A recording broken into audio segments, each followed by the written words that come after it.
Hello, and welcome to the So You Want to Be a Marine Biologist podcast, where we learn about the ocean, share sea stories, and explore ocean careers. I'm your host, Kara Muzia. Let's dive into today's episode. Hey, do you want to help the oceans? Have you considered a career in marine biology, but maybe just aren't sure where to start? Head on over to my website, marinebio.life, and subscribe to my newsletter. When you subscribe, you'll receive a free PDF download where you'll learn the 7 steps to becoming a marine biologist without the degree.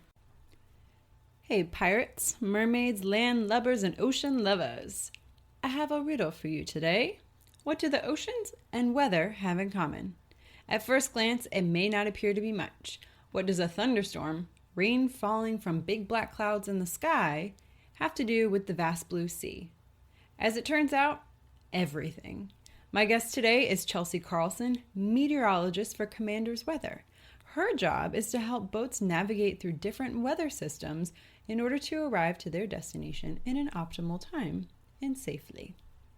So today we are learning about the liquid ocean that is our atmosphere and how studying it can lead to some pretty amazing experiences on the actual ocean.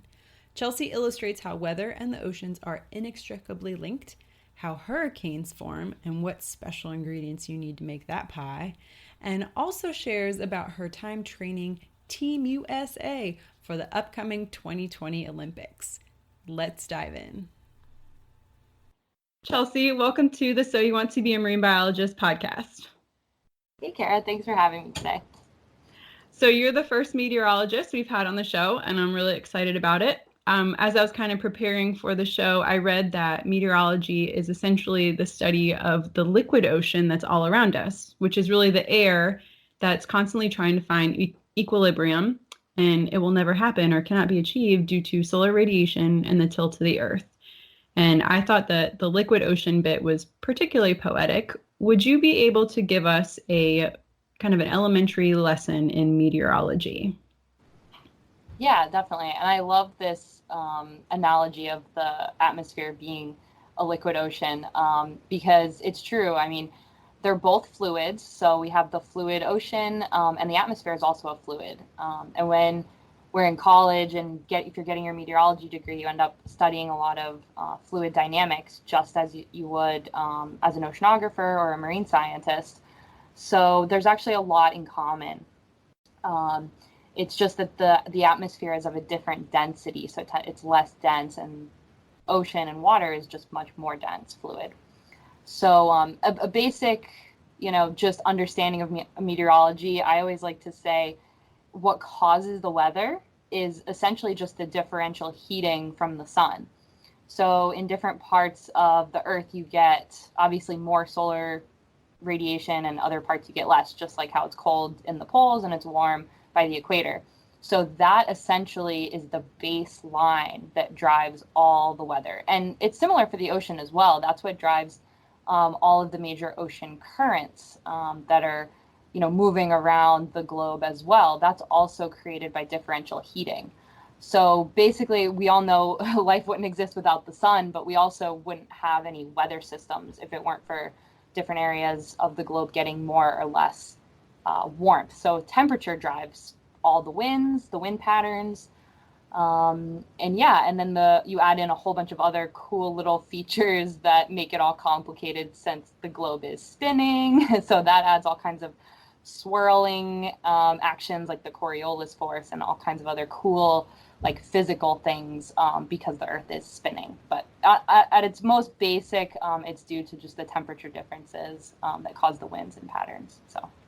Okay, so you have like a hot air mass meeting a cold air mass. Kind of what usually happens, and like what would happen with the air masses? They kind of slide by each other like tectonic plates, correct? And then what would we see as a result?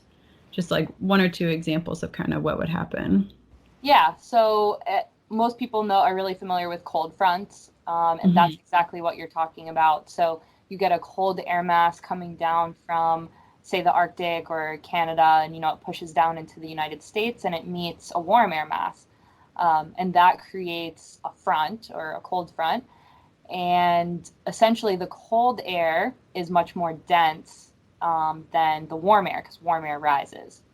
So I like to think of it, um, you know, it's funny because I actually think of it, and when I picture it in my mind, I think of it like a fluid, like I would pouring water. And sometimes meteorologists even describe cold air coming down off the mountains as cold air is pouring down because it's more dense and it just sinks right down to the surface.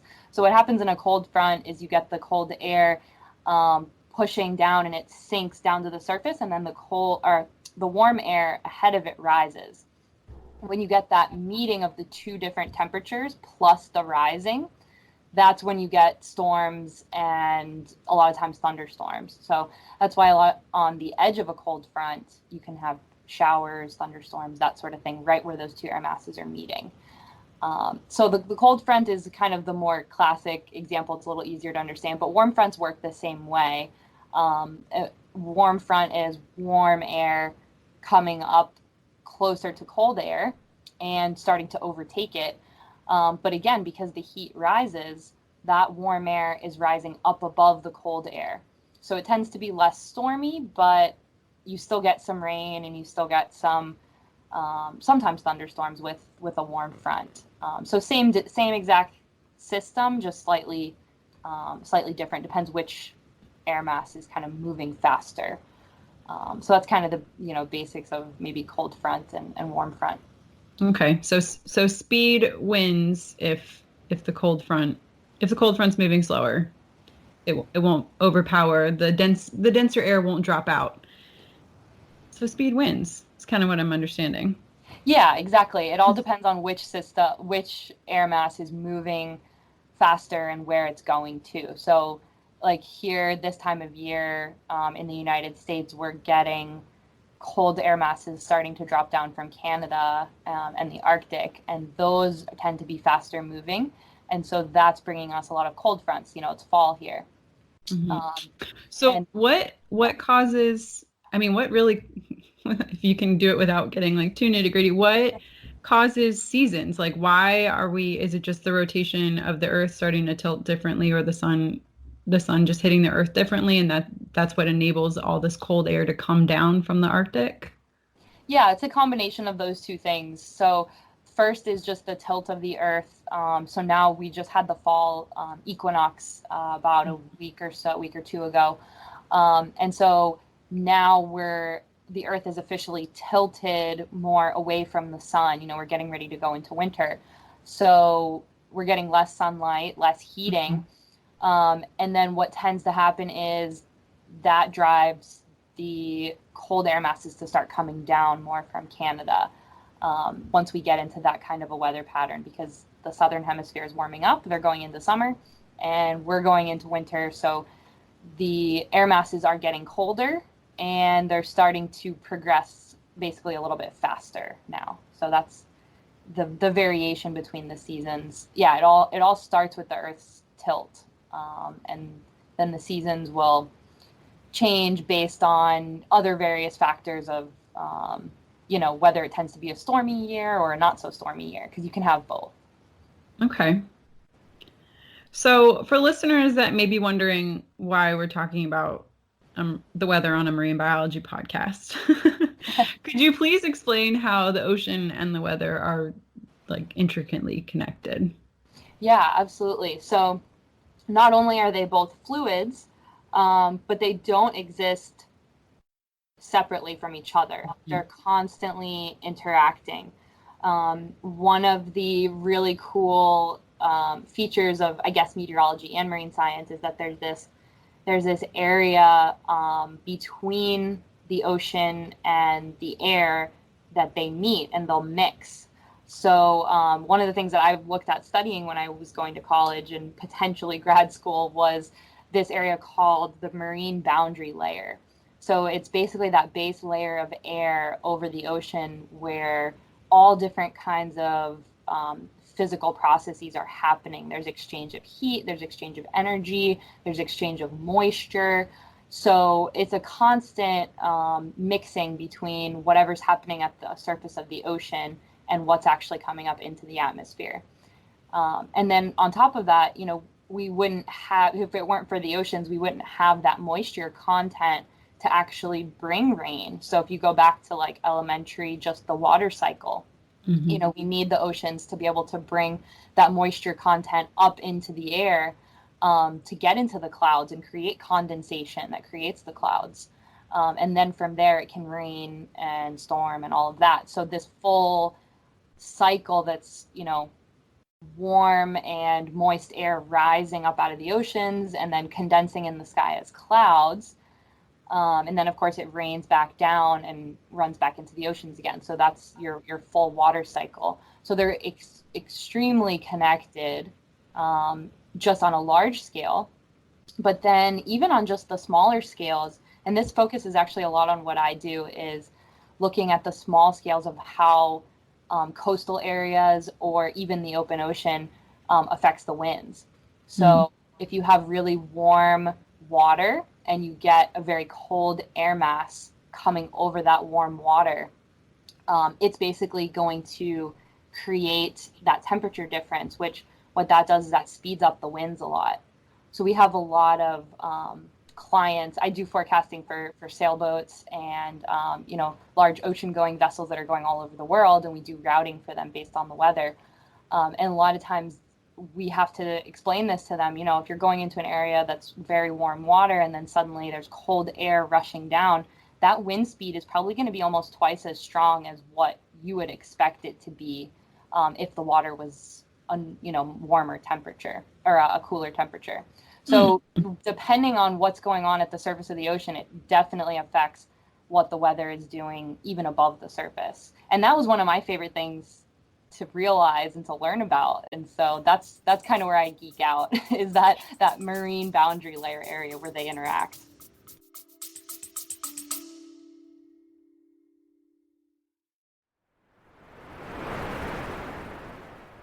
Hey, Kara here. I hear it all the time. How do I become a marine biologist? Or my niece wants to help the ocean. Where does she even start? I hear from students, yes, and also nurses, HR professionals, and other mid-career folks who wonder if they could still make their dream of working with sea turtles or sharks come true, wondering if it's too late to answer the ocean's call. Here's what I've learned after 20 years in the field and hundreds of interviews. There's no straight line, no magic degree, and no gatekeeper. You create the path forward. If this sounds overwhelming and vague, I've created 2 tools to help you stop wondering what if and start moving forward with clarity and purpose. The first is my free guide, Be a Marine Biologist Without the Degree. Over 1,000 people have already downloaded this guide and taken their first step towards ocean impact. Inside, you'll find 7 concrete, doable actions to help you get started, whether you're just exploring or ready to make a change. Then there's the Ocean Blueprint. This is a 30-day self-paced course that helps you build your unique path into ocean science and conservation without quitting your job or going back to school. Inside the Ocean Blueprint, you'll get daily prompts to explore your interests, skills, and next steps, a structure that turns overwhelm into real momentum, and a bonus section to root your work into ocean connection. You don't have to wait for a degree, a perfect plan, or permission. Whether you're wading in or ready to take the deep dive, these tools are here to help you move from dreaming to doing. The ocean called. Are you ready to answer? Links in the show notes and on my website, karagracemuzia.com. I can't wait to see the waves you'll make.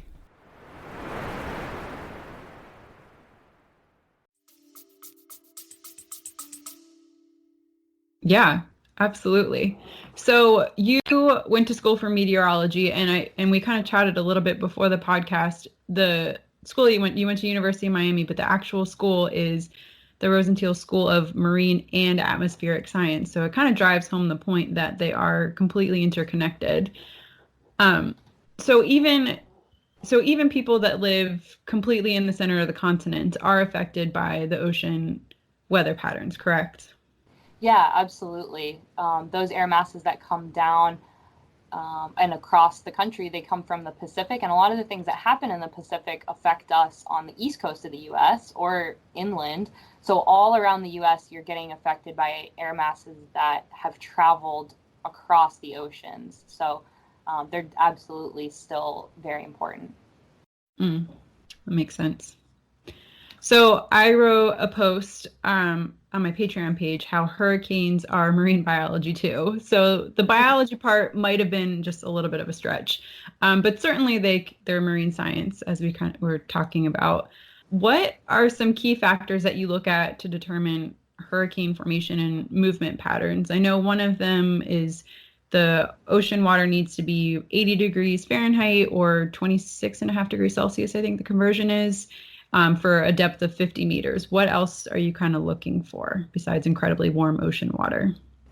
Yeah, I'm glad you brought up hurricanes too. That's kind of the main thing that people think about when they think of meteorology. But one of my favorite things to learn, or that I learned in college and beyond, was that hurricanes essentially are heat engines. So if you're into engineering or any kind of like even just diesel, or you study any kind of engine, like physical engine, a hurricane is actually just a naturally occurring heat engine. So you absolutely have to have that hot, moist air coming in order for it to even form.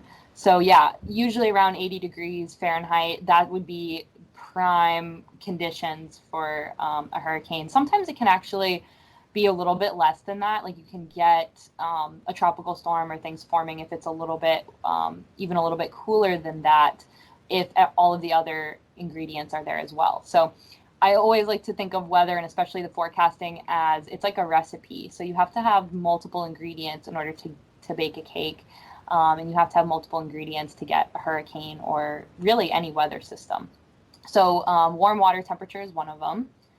Another one, it has to do with the way the winds are changing with height. So if you think about the surface of the earth, and then you think about, say, 1 to 2 or 3 miles up, if the wind speeds up there are significantly stronger, like I'm sure everyone has looked up in the sky and seen clouds just racing by, like those clouds are just booking it.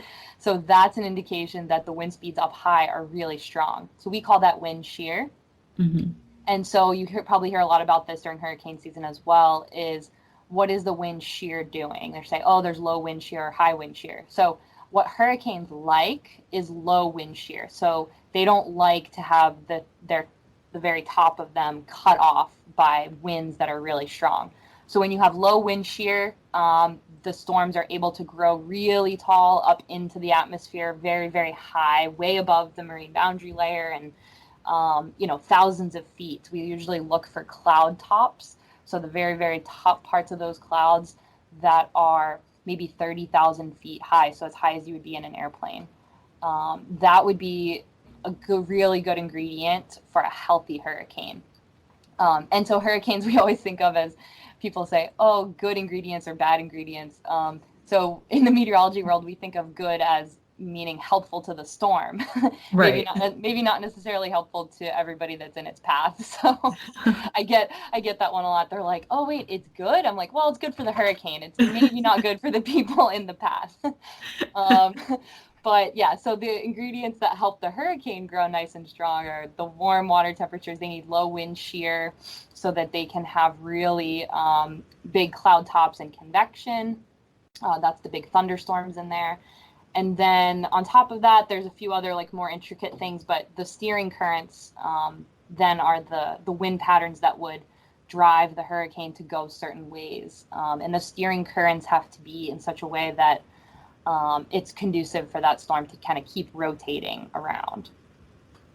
So yeah, those are kind of the big ones, but I found it really interesting about the heating of the ocean being a primary drive for the hurricanes. And it's the same thing with typhoons in the Pacific as well. Mm-hmm. Some of the areas in the Pacific now are so warm that there's areas that there is no on or off of hurricane season. Hurricane season is actually just lasting, it's all year. So parts of Really? Indonesia and like the South China Sea, At any time of year, they can have a big typhoon just spin up and affect them. So it's pretty interesting. And it has a lot to do with the fact that the Pacific is just much larger and other things too. But yeah, it's pretty eye-opening to realize that, typhoons can affect them really anytime. And I think that's, in my personal experience, it seems like that's been increasing a little bit more with time. I'm not sure that we necessarily had quite as many typhoons affecting them, maybe 20, 30 years ago. That'd be interesting to see the data on that. Yeah. So when you kind of switch over to typhoons, so hurricanes and typhoons are both considered tropical cyclones, and they're the same thing, just called different things depending on where you are in the world. Is that correct? Yes, exactly. So over here in the Atlantic Basin, we call it hurricanes, and actually in the Eastern Pacific as well, over near like Baja and Mexico, they're also called hurricanes. And then if you switch over to the Western Pacific, so any of the Asian countries, and those are all, it's the exact same thing, just a different name called a typhoon. Yep. Okay. Thank you. So growing up, growing up in Florida, right, you hear that a butterfly flapping its wings in Africa can cause just the tiniest puff of air, and then it will travel across the ocean and create a hurricane. How true is that? Yeah, it's so funny because it's not that far away from the truth. So things that are happening really far away, I'm always amazed, and especially with Africa too. It seems like it's so far away, but the way that the upper air moves, it tends to bring those storms that develop over the Sahara Desert in Africa, and it fuels them and brings them right towards us. And one thing that I found is really interesting is I was living in Houston for a while, working for a company there, and we'd have these Saharan dust events where actually all this dust would get lifted up from the Sahara Desert in Africa, and it'd get lifted up so high into the atmosphere that it would carry all the way over to Texas. And for whatever reason, the weather was the way that it was at that particular day. There was air sinking and brought all that dust right down. I remember walking outside of work one day and my car was covered in dust. I was like, is this the Saharan dust that they're talking about? And sure enough, it was. So it definitely is a little bit strange to think about at first, but it's all interconnected. And then yes, there's all these different, we call them modes of the atmosphere, essentially. So if you're talking about climate on a longer time frame, we look at these different modes. And one of them that a lot of people know about already is El Nino. Mm-hmm. So there's El Nino and La Nina, but there's all these other ones as well. There's the North Atlantic Oscillation, there's the Pacific Decadal Oscillation, and we call them climate oscillations because they tend to go back and forth. But that is also a bit of a driver of what's happening in one area of the world is affecting somewhere completely different. So the Pacific oscillation, if it's in a certain phase, it can mean something completely different for our weather over on the east coast of the US.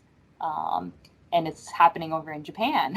So it's one of those things that the more I learn about it, the more I realize that everything really is interconnected. And like you said, sometimes maybe it's just a butterfly or a couple thunderstorms over in Africa that suddenly become Hurricane Dorian right? A couple of weeks later. It's crazy. Yeah, I think that's something that I learn more and more, is that everything truly, truly is interconnected. It's a big world, but it's not that big. Right, yeah. So you just touched on El Nino and La Nina, and I think they're probably the two bigger weather patterns that we hear the most about, besides, the really dramatic hurricanes. Could you kind of explain what both of those are for listeners? Yeah. So El Nino, it's actually we call it ENSO, ENSO, for El Nino Southern Oscillation. And the two different phases of it are either El Nino or La Nina, and then there's neutral, which is in the middle. So El Nino is basically when the waters in the Atlantic part, not the Atlantic, the tropical part of the Pacific. So basically close to the equator in the Pacific Ocean. We monitor the temperatures out there. There's a series of buoys that the National Oceanic and Atmospheric Administration, or NOAA, they have these buoys out there and they monitor what the temperatures are in the ocean. And so when those temperatures are above a certain number for a certain period of time, that triggers what they call El Nino.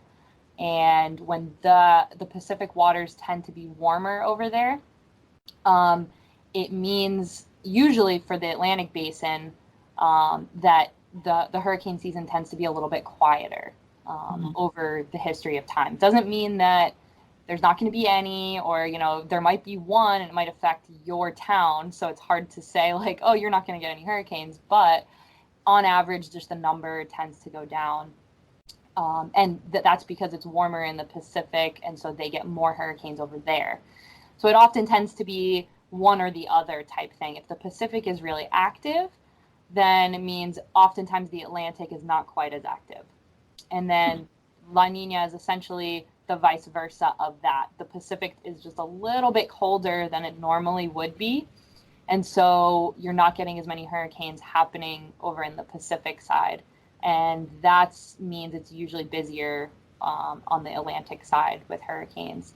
So a lot of times in La Nina years, we see just a much higher number of storms. So like 2005 with Hurricane Katrina, that was a La Nina year. And some of those years surrounding, 2004, 2005, 2006, when we were having a lot of strong hurricanes, that was a strong La Nina. So, and then when it's neutral, it's kind of in the middle. So this year actually turned out to be pretty close to neutral. It's just starting to maybe go a little bit into a very weak El Nino. But for all intents and purposes, it was not strong one way or the other. It was very close to neutral. And so far we've had a pretty average, maybe even slightly below average. Season isn't over yet, but we're very close to average right now. Okay. That's interesting. And I think you bring up a good point. Like, just because it's a quiet season doesn't mean that a hurricane isn't going to come, and it might come to affect you like Dorian did to us, even though this is technically a below average season. Yeah, and we always say that, it always takes one to make it a really bad hurricane season for you. The people of the Bahamas, it was a horrible hurricane season for them. Yes. Absolutely. Absolutely. So what got you into meteorology? Why did you know you want to do this when you went to school? Yeah, this is always a fun kind of question and story, because I think almost all meteorologists that I know, it goes like way back to their childhood, and they're like, yeah, I always knew I wanted to be a weather person. And there's usually like some storm event that they went through that sort of was like, oh, that was awesome. Like I went through a hurricane and now I want to be a meteorologist. So it's really funny because I don't really have anything that exciting, Okay. but it was more just like a slow progression for me. So the biggest thing that I always go back to is I grew up in Florida on the water and got into sailing when I was a kid. So I started off in summer camp, and every single afternoon in Florida, and you know this, there are these thunderstorms that develop, and it's in this, like, I just noticed one day it was the same place, the same time every day there were these thunderstorms. And I thought it was the coolest thing. We have to come off the water from the sailboat, so that wasn't cool. But I got to sit on the shoreline, putting my sailboat stuff away and watch the thunderstorms develop and watch the lightning. And I was always really curious as a kid. So I just wanted to know why. I was like, what causes that? Why is it at the same time every day? Why is it coming from the same place, going the same direction every day? And I didn't know the answer. So I just started looking it up one day. And I remember my senior year in high school, realizing, okay, time to think about college and what I want to study. And I knew I wanted to do something environmental, and I definitely was going to do science, but just wasn't really sure. And I remember just Googling, I was like, okay, science of weather, okay, meteorology. And then I remember Googling the schools in Florida that I could go to. And I remember the first one that came up was University of Miami. And I thought, well, that's on the water. Like I could go sailing and I could study meteorology. Okay. And so it was just decided at that day. It was like one day I sat down and it was a decision. It was like, okay, I'm studying meteorology. That's what's happening. That's awesome. Which was kind of cool. But it was deeply connected to my passion for just wanting to be on the water and watching the storms and everything. And so I later found out that the storms came in that way because of the sea breeze. So the sea breeze would collide with the air that was, inland a little bit, and right on the coastline there are thunderstorms every single afternoon, and it's because every afternoon we get a little sea breeze coming in. So all that warm air rising from inland, and then you get that cooler sea breeze, and it's just like you're talking about. Yeah, they met and then created a storm. Yeah, and sea breezes are one of my favorite things now because that's something I get to talk about a lot, and I love teaching people about it because I didn't know about it when I was growing up, and I just found it so interesting. But yeah, warm air rising over the water, or warm air rising over the land, and then the water is just a teensy bit cooler than the land is, and you get a circulation that develops, and with that circulation, you get rising air and big, cool thunderstorms, lots of lightning in Florida. That's awesome. So there's actually a degree for meteorology at the University of Miami. You had your undergrad degree. Did you pursue a graduate degree? I didn't. So when I got to the end of senior year, it sort of came to a couple of different options. And so to back up a little bit, my junior year, I did a program that I definitely want to talk about because it was instrumental in deciding kind of where my career went from there. I knew I wanted to do meteorology, but I hadn't really figured out what I was going to do with that yet. And so most of my friends that were in my program with me, they were going to be storm chasers, or, they wanted to chase tornadoes or do hurricane research or something. And I liked all that stuff, but I wasn't really convinced that's what I for sure was going to focus on. So I got this incredible opportunity my junior year to do a program as a study abroad type of a program, even though it wasn't fully abroad, but it's called Sea Semester. And so SEA stands for Sea Education Association. I don't know if you're familiar with it. I am. One of my good friends I actually had on the show, episode 2, she studies manta rays now, but she was an instructor for semester. Cool. Yeah, so I am familiar. But so for the listeners, semester is an opportunity to go study marine biology, marine science, living aboard a sailboat, and you travel around. I think they have boats. One's in the Caribbean, and one actually travels around the world, which is pretty cool. So which did you do? Yeah, and I think there's 2 different programs too. So there's one that's semester at sea, which is something completely different, and then ours is sea semester. So I just want to make sure there's that distinction. Oh, you know what? Maybe I'm talking about another one. No, the one you're talking about sounds correct though, I think, because I was on a sailboat. So and this is from Sea Education Association. So I'm pretty sure it's the same one. Yes. But I did the one that was during the summer. So it was the summer between my junior year. It's really hard to study abroad for the meteorology program just because there's not a lot of options to go abroad and get credits that would transfer. So my best option was to do it during the summer, which worked out really well. So I did the program that was based in the Pacific. So how it works is it was a 1-month session on land, which is in Woods Hole up on Cape Cod. And there we took some classes and organized what our research project was going to be. And we learned a little bit about sailing, and my favorite part, learning about navigation. And we learned celestial navigation, so navigating using the stars. Oh, how cool is that? Yeah, that was definitely my favorite part. But the research part was really fun too, because I'm just such a researcher at heart. So we kind of formed our research plan, did all our studies. And after that month, then we flew out to Honolulu in Hawaii, and that's where the ship was. So it's a 100-foot sailboat. And if you think about it like one of those old it's a tall ship, so it has two masts. It looks like a pirate ship, except it's not super old, but it's wooden and um, very, very, cool for a sailor to be going on this big 100-foot tall ship. So we got on in Honolulu and we sailed to San Francisco. And so it was basically halfway across the Pacific. It took us 29 days, I believe. So Cool. it was almost a month out at sea. And it took us so long because we were sailing most of the time, which isn't always the fastest way. But we were also stopping every 4 hours, that whole time, stopping every 4 hours to do our science projects. So we would drop in, Newstone tow nets and collect critters and collect all these various samples, and mostly focusing on the ocean health and ocean plastics. Yeah. So really quick, a Newstone net is just a really big kind of cone-shaped net, usually with like a bottle at the end, and you drag it behind the boat for a set period of time, and then you pull it up and you kind of see what has collected in the bottle at the end. So you were finding lots of plastic?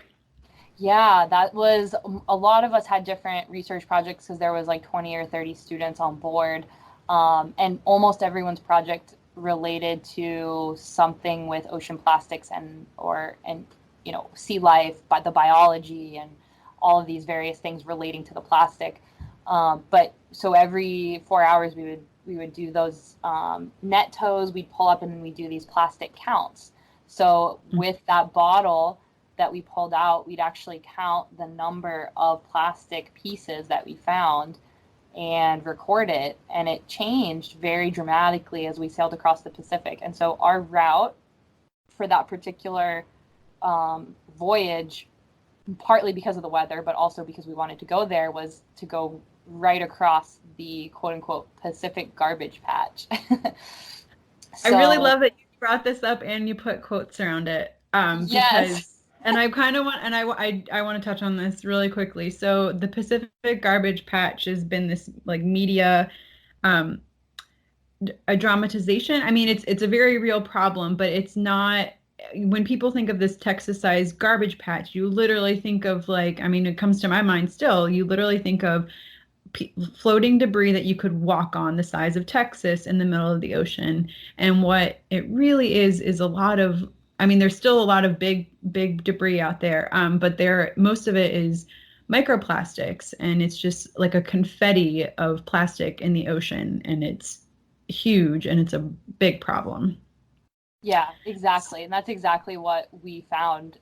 We knew when we got into it because we started finding a lot more debris. And this was also this was 2012. So it was the year after the really, really big earthquake and tsunami in Japan.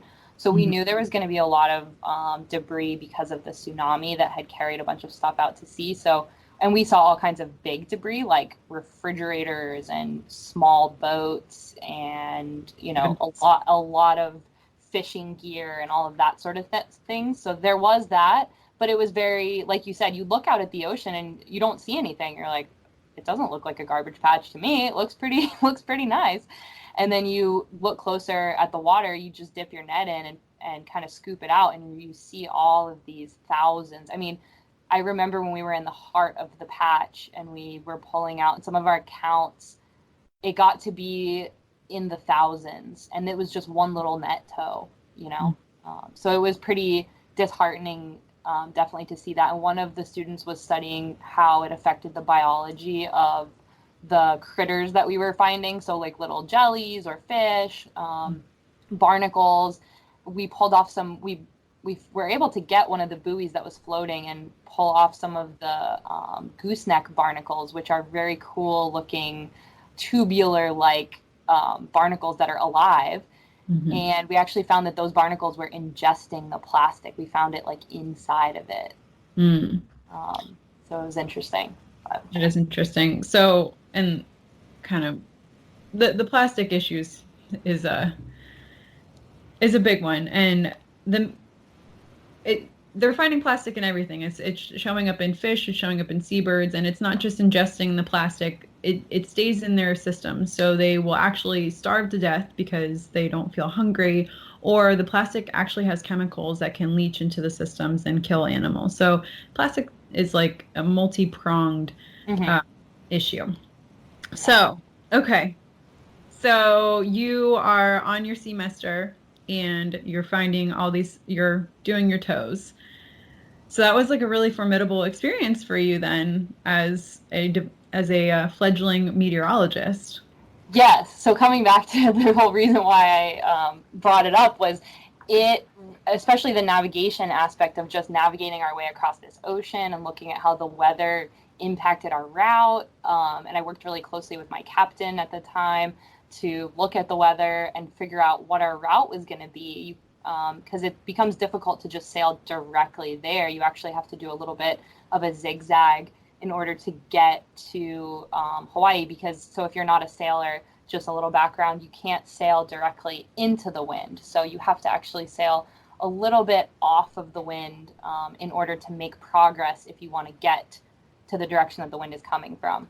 So we had to kind of strategically plan our route based on, the direction of the wind, which I just found super fascinating. And that, I think it was after that trip, I just thought, I want to do marine weather and marine forecasting. If I can relate it at all to sailing and ships, that's what I want to do. So I was pretty convinced after that, and then it was just a matter of figuring out like how I was going to do that. So I didn't know Hmm. if I was going to go into research or go into an operational forecasting job. But what I eventually landed on, I had some really great advice from someone that said, find someone that's doing the job that you want, and then talk to them and ask them questions and ask them how they got to where they are and how you could get there. So I took that advice, which was the best thing I ever did. I found a person and a company that was doing exactly what I wanted to do, which is marine weather routing for sailboats. And contacted the owner and actually emailed and said, "Can we talk on the phone? Like, this is something I'm really interested in. I'm just graduating college. What would you recommend?" So I asked him, and we had a long conversation. And I just wanted to know, should I go to grad school? Should I get my master's degree in this? Or should I try to get experience in the workforce? And so per his, suggestion, he thought, well, if you really want to do this, then I would just get experience. Try to get as much forecasting experience as you can. If it's related to marine weather, that's even better. So I was really lucky. I got a job right out of college working for the guy that I talked to. He said, "I'd love to hire you right now, but I can't. So I can't hire you at the moment, but let's stay in touch," which was great. So I had Yeah. to find a different job, and I was lucky. I found another job working for a more corporate office in Houston. So that's when I moved to Houston for a few years and was working on marine forecasting for oil platforms. So Okay. all the big oil platforms out in the Gulf of Mexico and off of Brazil and elsewhere. So I wasn't totally excited about what I was doing and kind of who I was doing it for, but at the same time I was like, I'm keeping people safe that are out there, and I'm getting to forecast for marine areas all over the world. So this is good experience. And then eventually coming back to kind of where I am now, I got my job at Commander's Weather. That's who I spoke with, my boss, Ken Campbell, when I was debating about grad school or not. He eventually contacted me and said, "Okay, we can hire you. So we'd really like to do that." So a couple years went by, but I eventually got hired by them, and so now I like to say I'm doing my dream job, which is awesome. Not many people can say that, so really grateful. That's incredible. That's a really good lesson and story. That, if you're not sure, if you see somebody that's doing what you want to do, ask them how they got there. And I love that it came back and you actually got hired by the exact company that you're like, no, that's exactly what I want to do. So that's fantastic. Yeah, and I never would have thought that it would have happened that way. I just kind of thought, well, I'll just ask him and see how it goes. And there's a lot to be said for just staying in touch and just building a network, but not even out of for the sake of networking, just to build friendships even Mhm. with people that are in your field. So Mhm. yeah, I recommend it's most of the opportunities that I've been lucky enough to have, it's been from just who you know. So keeping in touch with people goes a long way. It really does. I've found that to be true. throughout most of my life. So that's a great point and great advice. So I didn't realize that private meteorology was even really a thing. I mean, I just go on my like Weather Underground app and I'm like, that's what the weather's going to be. Great. So what is the advantage of why is there a private meteorology company? So right now you do forecasting for private sailboats and before you did it for oil rigs. Like what is the advantage of hiring you to do this versus just consulting my app? Yeah, that's a great question. So the main thing that I think most people think of when they think of weather, the number one question I get is like, "Oh, what channel are you on?" So people think of broadcasting, which in a way is a form of privatized weather. So there's broadcasting, which serves a certain purpose for a certain demographic, in a local area. Hmm. And then there's the government, which serves all different kinds of areas, but for also a specific purpose. So the National Weather Service is really great. I love looking at their forecast. It's probably the forecast that I trust more out of any app or anything. Like I always just kind of come back to consult them because I know the level of expertise that goes into some of those forecasts. And their main goal is to give an area, like let's say you live in Florida, it's to give South Florida an accurate forecast of what's going to happen locally with a lot of knowledge about that specific area. So they're really good at their little zone, their forecast zone. And their main goal is really mitigating hazards.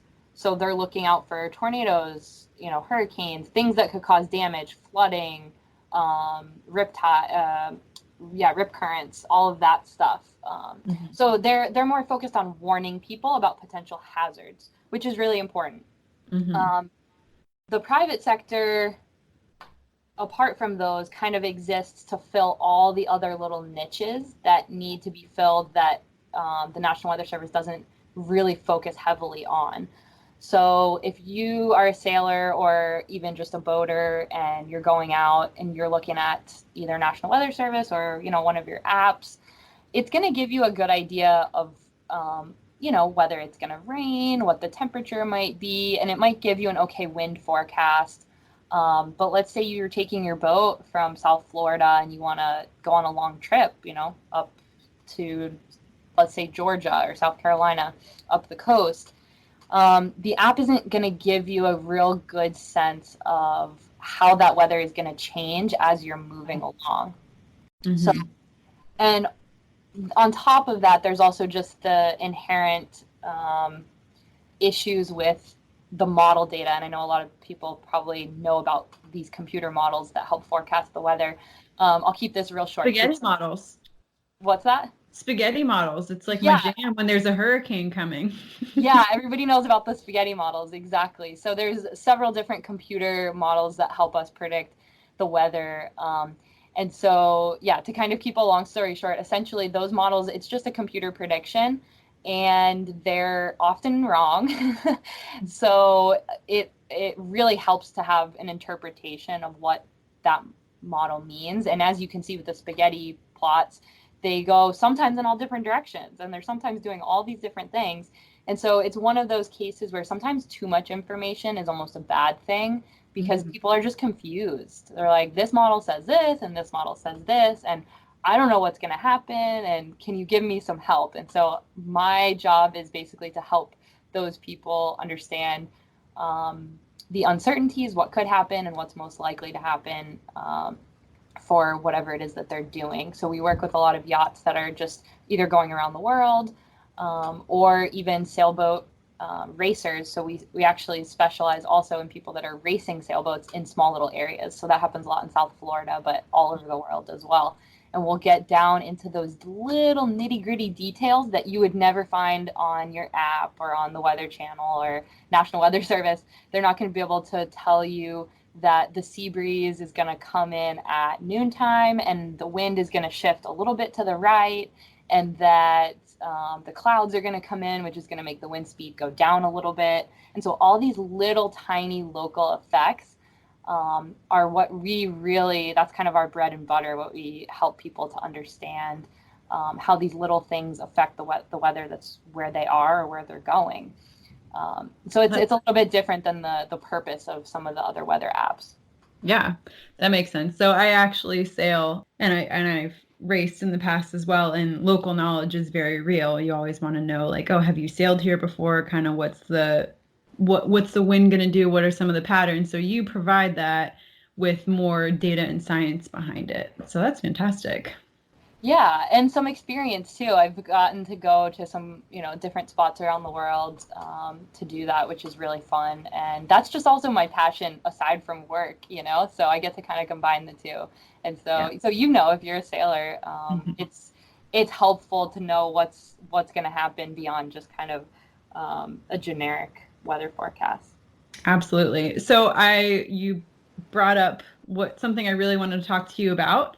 Um, you trained Team USA in Japan for the 2020 Olympics to kind of help get them ready. How was that for you? You got to marry your love of sailing and meteorology. It's pretty epic. Yeah, I feel super lucky, very fortunate. My company, Commanders Weather, they've done in the past many Olympic campaigns, many Olympic programs for sometimes various countries. So I think they've worked with the Brazilian team in Rio, and going back many years, they've worked on Olympic weather programs. But this was my first chance. I've worked here 3 years now, so this is my first Olympics to kind of jump in with it. So I got a really cool opportunity when the U.S. sailing team was looking for a meteorologist to help with their program for coming up for Tokyo.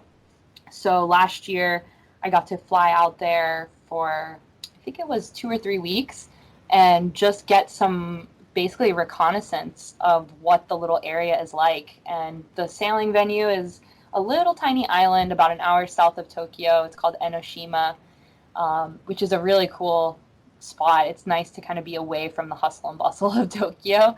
Mm. And it's kind of like the little retreat escape area for more rich people in Tokyo to kind of get away. But it's a great sailing venue. And yeah, so I got to help the team just kind of figure out what the normal weather pattern is like there. What normally happens, when does the sea breeze come in, and how does the land affect the breeze, because there's hills and all these little intricacies at that specific spot, and trying to figure out not only what's happening, but then how to predict it better is Hmm. quite a challenge, especially in an area like Japan where we don't quite have they don't quite have the same infrastructure as far as all these different weather stations measuring what the wind's doing. Like in the United States, we have all kinds of little weather stations everywhere set up that record data that's very helpful to us. And there's not quite that much of it over in other countries, especially Japan. So it's a fun project, and I like working with the sailors, and most of it's based around education. So a lot of it is teaching them, okay, this is how the sea breeze works when this is happening, or when clouds are coming in, um, you know, it's going to make the wind speed decrease because it's sort of suppressing the wind.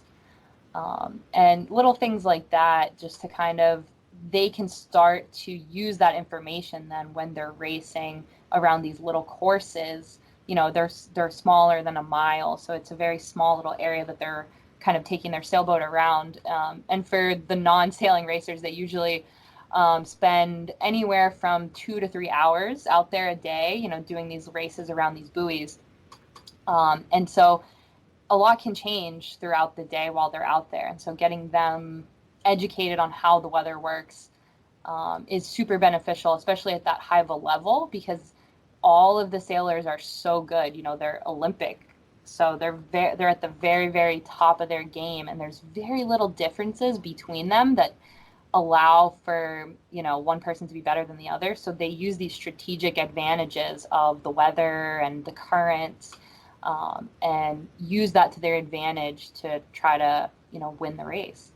So Well, hopefully they can pull out the gold for Team USA and you can feel like you had a part in that. That'd be cool. yeah, yeah, that would be really awesome. It's been fun. I was there for almost a month this year, and I'll be back next year for the games. So yeah, I'm very excited.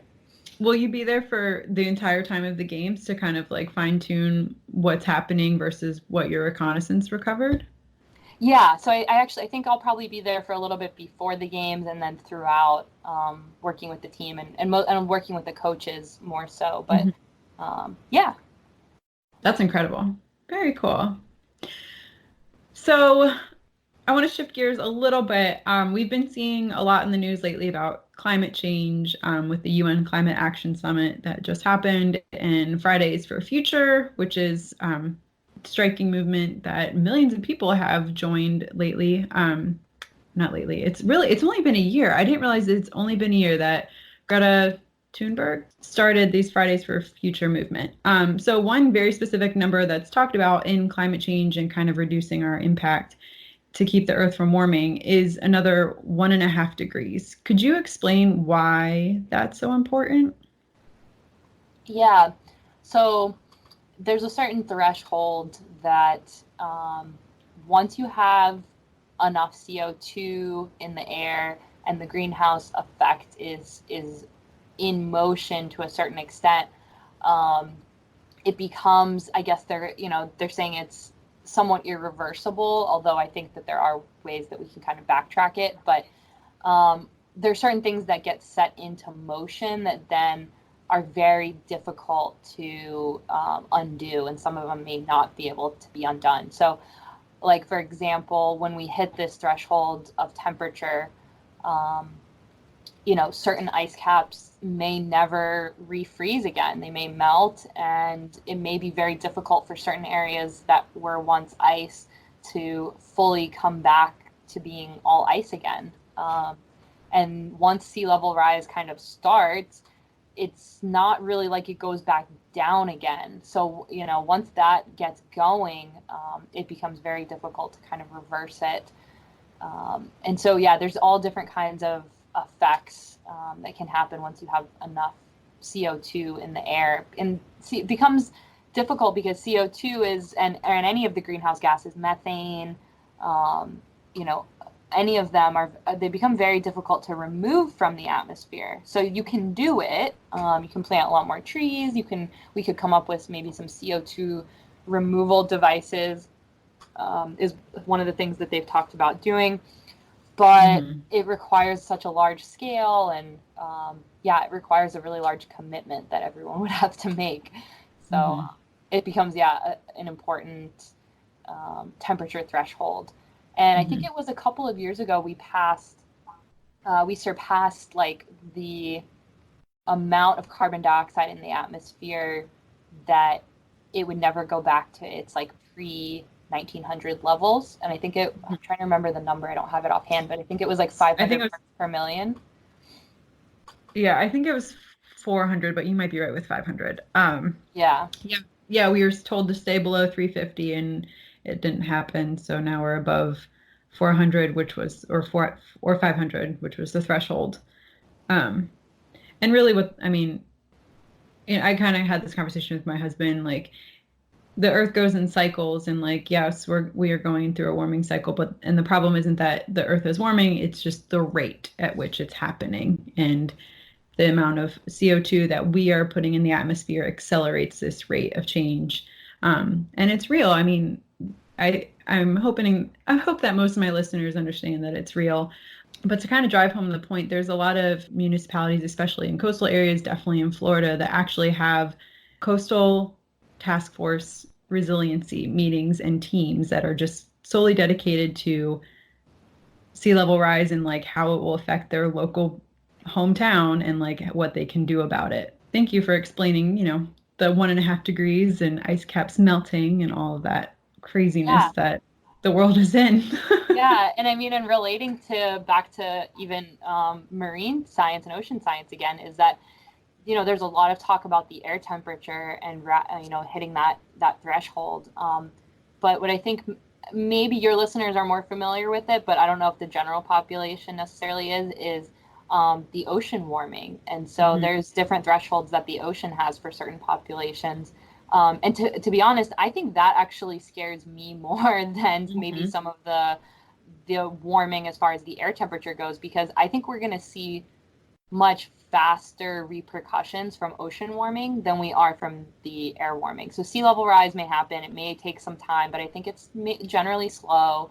But once the oceans become warm enough, like we were seeing coral bleaching and ocean acidification, which is changing the migration patterns of different species, and affecting our fishing, how we're getting our food from the ocean. So I think that's going to take a toll potentially even sooner than some of the things that they're talking about that, maybe make the headline news.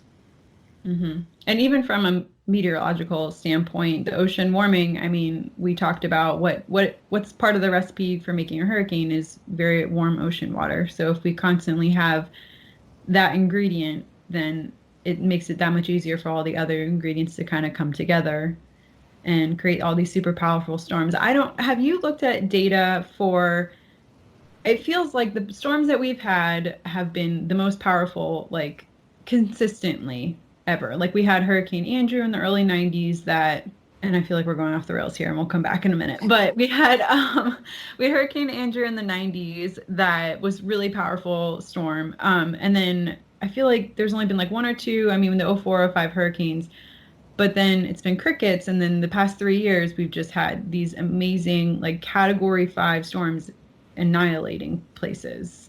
Is there data on that? Like, is this abnormal? Yeah, it's so funny because it goes, the part of the problem with answering that question is that because it's such a relatively short period of time, we don't have a whole lot of data actually for Mm-hmm. weather, historical weather going back very far, which makes it a double-pronged question in that it does seem, from the data that we have, it does look like the systems are getting more frequent and that they're stronger in the last 30, let's say 30 to 40 years. The other part of the problem with that is that basically 30 years ago is just when we had the advent of satellites. So it Mm-hmm. really wasn't until the 1970s that we had weather satellites that could look and see these hurricanes out there. So prior to that, I think part of the issue is that there's just a lack of knowing, a lack of information, and lack of data. So we could have had some of these. The last 5 years, we've seen a lot of these big, like the one that's out there now, Lorenzo. It was, it was a Category 4 for a while and a very, very powerful, very large hurricane out in the middle of the Atlantic, but it didn't affect land. Mm-hmm. So no one was too concerned about it. There's probably a lot of people that didn't even know about it. And we definitely would not have known it was there if we didn't have satellites to see it. So it's one of those things that there's been some studies, people have kind of looked into it and they're like, I actually think that it's been like this for a while, but we just didn't know. So it's really difficult to say because our technology has come so far. And also in that time frame, we continue to build on our coastlines and, more people are living on the coastlines than ever before. So when we look at the amount of damage that it does, it's like, oh, this was so much more damaging than the hurricanes of the 1930s. And we also just built a lot more stuff on the coastline Right. for it to wreck. Right. So It's just more there to damage. That makes sense. yeah, we also have more sensors that are able to detect, the wind speeds. So it's like now we know the wind speeds are really strong. We can detect 200-mile-an-hour winds, whereas 1930s and 40s, it was just sort of a guess. So anyways, it's an interesting question, and I would love to see how it develops and see what kind of research comes out on it. I'm not totally sold on either category, although I do know for a fact that with a warming ocean, there's no way you can avoid more and stronger hurricanes. So it wouldn't surprise me that is definitely happening too. Okay. Well, thank you for that. Yeah. What's the favorite part? What's your favorite part about your job? Hmm. That's a tough question. I think, okay, so I really like doing a forecast and then watching and getting to see how it actually plays out in real time. And so I guess part of that is I like seeing why I'm wrong and when I'm wrong. Okay. So it goes back to me just being so curious and kind of just wanting to know why for everything. But so when I do a forecast for the weather, let's say for a race in Miami or something, um, I'll actually sit there and kind of watch what the little weather buoys are doing and watch what the winds are doing, and watch the satellite and see how the clouds are coming in. Um, and just get a feel for how it actually develops, because most of the time it's always a little bit different than how you think it's going to go. That's just part Mm. of Mother Nature, which is so fun, is Hmm. figuring out like, oh, that went totally different than how I thought it was going to go. Sometimes I'll think that there's going to be a sea breeze happening, and then there's no sea breeze because the clouds came in or something strange, kind of happened. So I love getting to learn and adapt, and especially talking and interacting with people on that same note. So hearing their feedback and saying, I saw this happening as far as the winds were shifting more left, and you thought it was going to kind of go more right. And so we'll talk about it and we'll discuss it, and we get to kind of educate people on why these things happen. So I think watching it play out and how it actually happens in real life, because a lot of times when you're a meteorologist or any scientist, really, you're sitting behind a computer screen, you're looking at all kinds of cool data, but you're inside and you're looking at a screen. I love getting out there and seeing it in real life, in real time, and actually watching the weather play out, and whether it happens the way I think or not. How often do you have a percentage of how often you've nailed it versus kind of how maybe you didn't get it totally right? Oh no, I have no idea. I can tell you I get it. I mean, just like anyone, you're never going to be right 100% of the time. So Right. there's for sure a lot of times that it's not correct, but our clients are pretty happy. They come back and they like us, and I think part of the thing too is not just whether you're right or wrong, and this goes for all weather forecasting. And I like urge people to kind of give your local weather person a break, maybe, because it really goes down to conveying uncertainty. Hmm. So your weather forecast is never going to be 100% right. It's never going to be 100% wrong. But if you can convey to people what the uncertainty is and what the different potentials are for that to change, that goes a long way. So most of the time, I'm probably wrong. But what I do try to do is explain to people, okay, hey, if I'm going to be wrong, I'm going to be wrong because of this. And this is what's going to happen instead. So it's almost like predicting that it's going to change and telling people ahead of time, okay, if I'm wrong, the wind speeds will be higher than I thought, or if I'm wrong, the wind speeds might be lower than I thought. So you're kind of giving them a little bit of an uncertainty range as to what to expect. And I think that goes a long way too. Yeah, I feel like it's not totally being wrong. It's just more like presenting different hypotheses of what could happen, right? Like, this is what I Yeah, think most likely, but if the wind does this or this, then this is the other scenario that's going to happen, right? exactly. Yeah, exactly. I was actually looking at the course curriculum or the syllabus for being a meteorologist at the University of Miami, and you have to take a lot of thermodynamics. And one of the things that kind of stick in my head about thermodynamics or physics really is just that entropy always wins.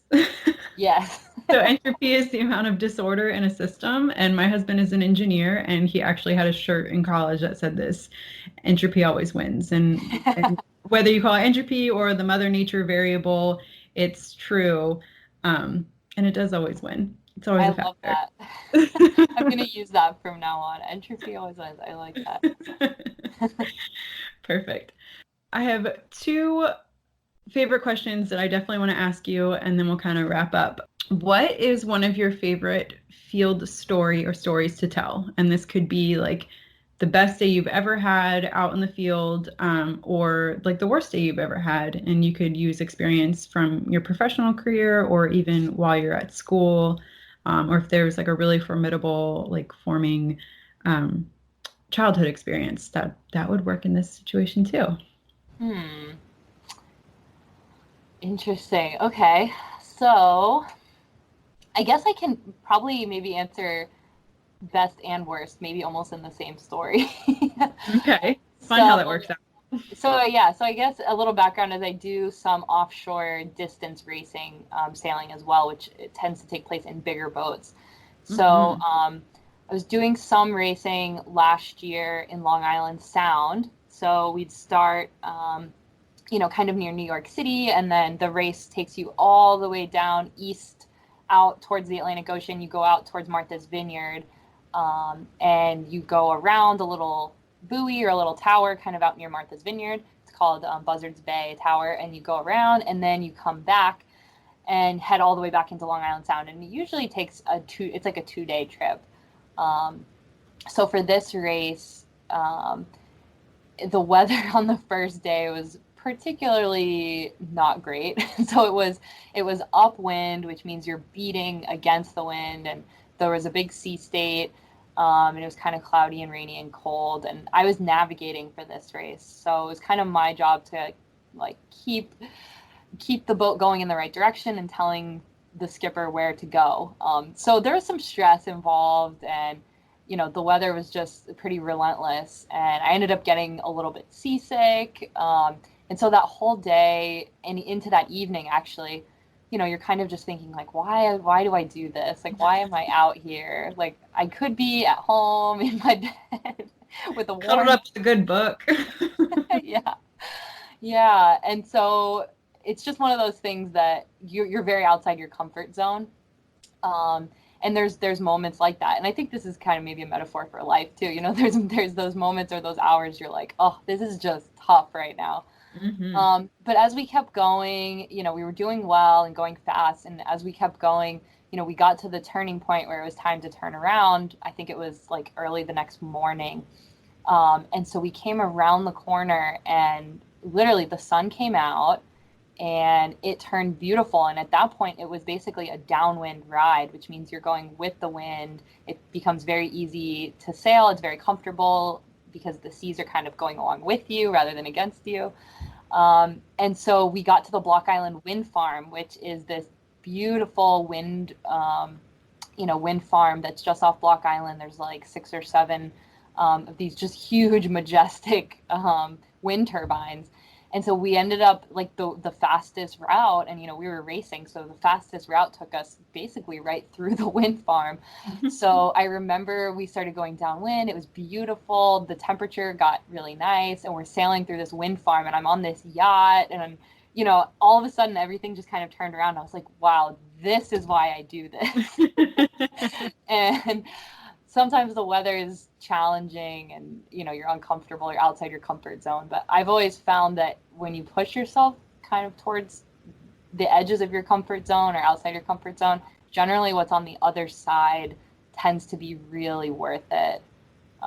And so that's kind of one of those experiences that I think of that it ended up being really worth it. And we did really well in the race. I think we got like second or third. So Fantastic. Yeah. That's a great story.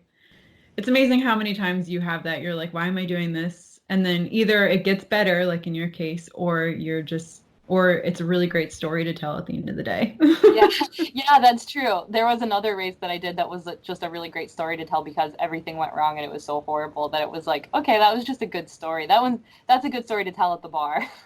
Right. Like in the moment, you're like, why do I do this? And then later on, you're like, let me tell you the story. It's great. Yes. So one of my other very favorite questions to ask is, what is your favorite sea creature? Ooh, this is a hard one too. I should have known that this question was coming. Okay, so I don't know if I guess it kind of is a sea creature. I really like penguins. Penguins are totally sea creatures. Okay, cool. I know they're a bird, but they do live by the sea. Yeah, I don't know what it is about them. I just think they're very cool and majestic and cute, obviously, and fuzzy. No, I think and I like that they, certain species mate for life. That kind of gets me in the heart. So, and I've gotten to see a couple of them when I was down. Real short story. I went and spent some time offshore when I was working for that corporate job for the oil platforms. I went down to the very, very southern tip of South America. Near Tierra del Fuego. There was a barge there that I lived on for 30 days. Oh, wow. So we were very close. It's the southernmost point in the world, apart until you get to Antarctica. So literally we were very close to Antarctica. So I got to see some penguins swimming around and like coming up and playing around our barge, which was really cool. Oh, that's really fun. Yeah. Penguins are so cool. I love it. So one thing that I always incorporate at the end of each episode is an ask for the listeners. It's kind of a quick, simple action item. And before we started chatting, you mentioned that you do have something for the listeners. Yeah, I think we talked about a couple of different things between oceans and atmosphere.